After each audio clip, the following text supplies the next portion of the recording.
হরে কৃষ্ণ। নমস্কার, আমি অ্যাস্ট্রোলজার সুকান্ত মান্না। আপনি যদি বৃশ্চিক রাশি অথবা বৃশ্চিক লগ্নের হয়ে থাকেন, জুলাই মাস 2024 সাল আপনাদের কেমন যাবে? দীর্ঘদিনের চেপে রাখা কষ্ট বা বেদনা সেগুলি প্রকাশিত করতে দেখা যাবে বা প্রকাশ করতে দেখা যাবে। একটি মেজর সিদ্ধান্ত আপনারা নেবেন, এইভাবে আর চলার যাবে না। মনের মধ্যে এইরকমই আপনাদের থাকবে। বিষয়গুলি প্রকাশিত না করতে পারলে নিজের উপরই একটু রাগ আপনাদের কিন্তু আসবে। তাই অবশ্যই উপযুক্ত ব্যক্তিকে নিজের মনের দুঃখ বেদনা যেগুলি আছে সেগুলি অবশ্যই প্রকাশ করবেন। এই মাসে আপনার রাশির অধিপতি বা লগ্নের অধিপতি মঙ্গল থাকছে ষষ্ঠ স্থানে।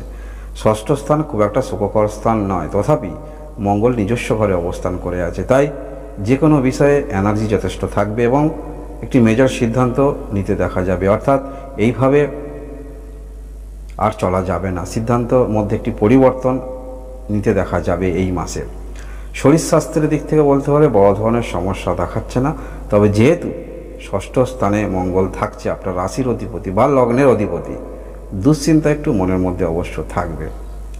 হয়তো কিছু কিছু দুশ্চিন্তাও মনের মধ্যে নেবেন। এই মাসে পড়াশোনার দিক থেকে বলতে হলে 17 তারিখের পর আপনাদের পড়াশোনা যথেষ্ট ভালো। যে কোনো জেনারেল এডুকেশানে আছেন সেখানেও ভালো, তবে হ্যাঁ, এটি উচ্চশিক্ষা ক্ষেত্রে ভালো।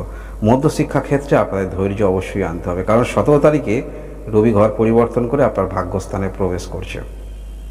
তাই মধ্যশিক্ষা ক্ষেত্রে আপনাদের ধৈর্য একটু আনতে হচ্ছে। উচ্চশিক্ষা ক্ষেত্রে যথেষ্ট ভালো। ভালোবাসার সম্পর্কের মধ্যে যারা আছেন, ভালোবাসার সম্পর্ক আপনাদের মধ্যমা। যাদের মধ্যে সম্পর্ক একটু খারাপ চলছে, আপনার মধ্যে বোঝানোর টেন্ডেন্সি থাকবে আপনার পার্টনারকে এই মাসে।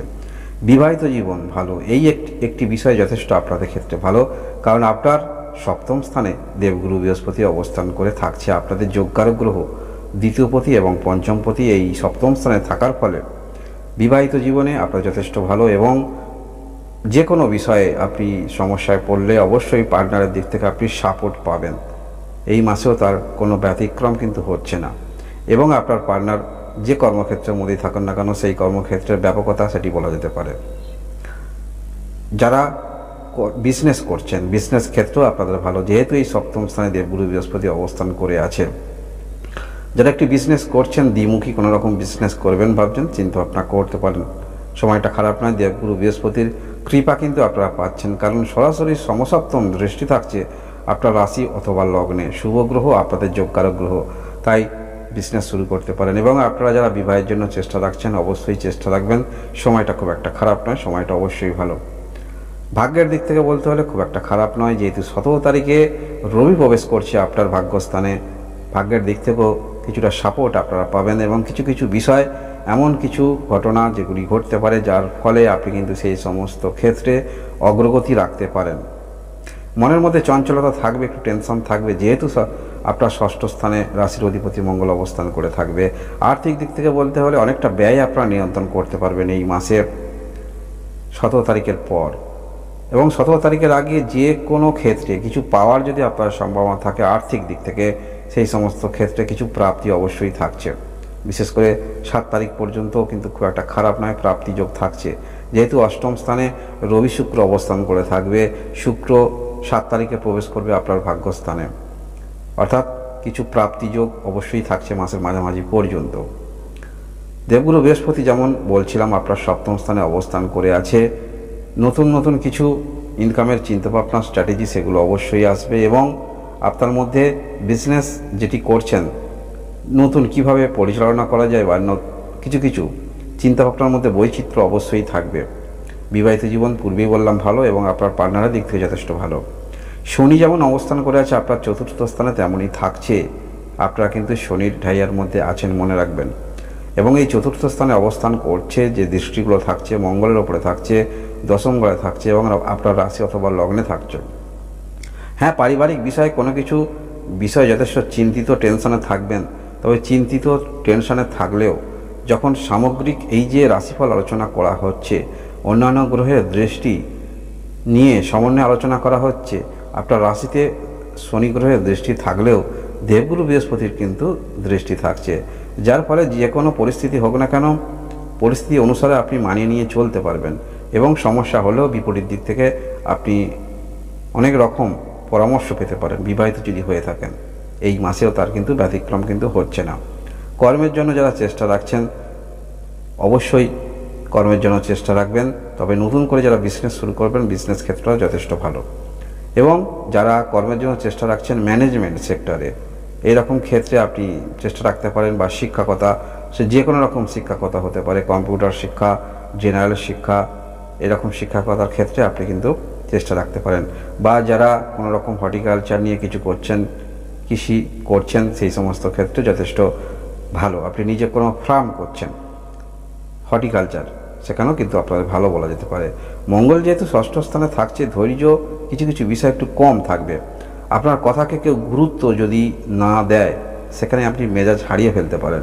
অর্থাৎ আপনি যে কথা বলছেন, আপনার কথাকে গুরুত্ব দিতে হবে, তা না হলে কিন্তু আপনি অনেক সময় মেজাজ হারিয়ে ফেলতে পারেন।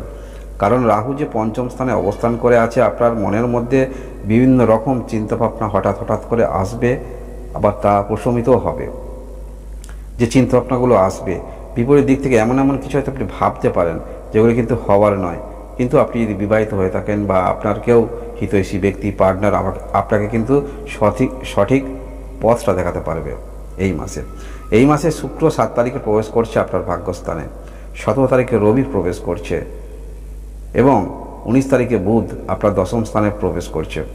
এই যে ভাগ্যস্থানে দুটি গ্রহ সমন্বয় থাকবে, এখানে মঙ্গলেরও দৃষ্টি থাকছে এবং রাহুরও দৃষ্টি থাকছে, যার ফলে ভাগ্যের তো সহায়তা পাবেন, তবে কিছু কিছু বিষয় আপনি অনেক বেশি কিন্তু মনের মধ্যে নিয়ে ফেলবেন, যেগুলি বাস্তবিক কোনো রকম হবার সম্ভাবনা নয়। এরকম ক্ষেত্রে অনেক কিছু কিন্তু মনে মনে আপনি নিয়ে ফেলবেন এবং এর মধ্যে কিছু বিষয়ে আপনি যথেষ্ট চেষ্টা রাখবেন, অগ্রগতি রাখবেন। আপনার সাফল্য স্থানে কেতু দীর্ঘদিন ধরে অবস্থান করে আছে, কিছু বিষয়ে যেগুলো জটিলতা আছে, কাজ হচ্ছে না। যেহেতু রবি আপনার ভাগ্যস্থানে প্রবেশ করছে, সেহেতু ভাগ্যের কিছুটা সহায়তা আপনারা পাচ্ছেন এবং দেবগুরু বৃহস্পতির দৃষ্টি থাকছে আপনার সাফল্য স্থানে কেতুর উপরে, যার ফলে যে কাজগুলো দীর্ঘদিন ধরে হচ্ছিল না, এই মাসে অবশ্যই একটু চেষ্টা রাখবেন, সেই সমস্ত কাজ হয়ে যাওয়ার সম্ভাবনা থাকছে। কারণ এই যে বললাম নবম স্থানে ষষ্ঠ স্থানে মঙ্গল অবস্থান করে যে দৃষ্টি দিচ্ছে, কোনো কাজের মধ্যে যদি আপনি অগ্রগতি রাখেন, আপনার মন মানসিকতা কিন্তু দৃঢ়তা আসবে সেই সমস্ত ক্ষেত্রে, যে এই সমস্ত কাজ আমাকে উদ্ধার করতেই হবে, এরকম দৃঢ় মন মানসিকতা নিয়ে আপনারা চলবেন, যার ফলে যেগুলো আটকে থাকা কাজ, সেই কাজগুলো কিন্তু চেষ্টা রাখতে পারেন। আপনার মধ্যে ধৈর্য অবশ্যই বাড়বে, কিছু কিছু ক্ষেত্রে অপরচুনিটি আপনারা অবশ্যই পাবেন। শুধু আপনাকে একটু মাথা ঠান্ডা করে চিন্তা ভাবনা করতে হবে, সবসময় হট টেম্পার নিয়ে কিন্তু চললে হবে না। কারণ পূর্বেই বলেছি যে মঙ্গল যে ষষ্ঠ স্থানে অবস্থান করে থাকছে, ষষ্ঠ স্থান বোঝায় রোগ, ঋণ, শত্রু। যদিও এটি কিন্তু মঙ্গলের নিজস্ব ঘর, তথাপি ষষ্ঠ স্থানের একটি আলাদা গুরুত্ব আছে। তাই সমস্ত কিছু বিষয়ে ধৈর্য একটু অবশ্যই আপনাকে রাখতে হবে। পারিবারিক বিষয়ে কোনো বিষয় সিদ্ধান্ত নিতে যদি হয়, অবশ্যই আপনি না যদি সিদ্ধান্ত নিতে পারেন, অন্য কারোর পরামর্শ নেবেন, যিনি আপনার হিতৈষী ব্যক্তি, আপনার ভালো হোক এরকম ব্যক্তি চায়, অবশ্যই তার পরামর্শ নেওয়ার চেষ্টা রাখবেন। যারা পরিবারের মধ্যে কিছু করবেন ভাবছেন, চিন্তা ভাবনা করতে পারেন, ছোটোখাটো কিছু ইনকামের ক্ষেত্র জেনারেট করবেন ভাবছেন, সেটি করতে পারেন, সেটি খারাপ নয়। যাই হোক, পূর্বের যে সময়গুলো আপনারা অতিবাহিত করেছেন, এখন যাই সমস্যা হবে না কেন, দেবগুরু বৃহস্পতির দৃষ্টি যেহেতু আপনার রাশি অথবা লগ্নে থাকছে, যে কোনো পরিস্থিতি হোক না কেন, সেই পরিস্থিতি থেকে একটি পরিত্রাণের পথ কিন্তু আপনারা অবশ্যই পাবেন, বৃশ্চিক রাশি যদি আপনি হয়ে থাকেন। এই হলো বৃশ্চিক রাশি জুলাই মাস 2024 সালের রাশিফল। আপনারা সবাই সুস্থ থাকুন, ভালো থাকুন, ধন্যবাদ।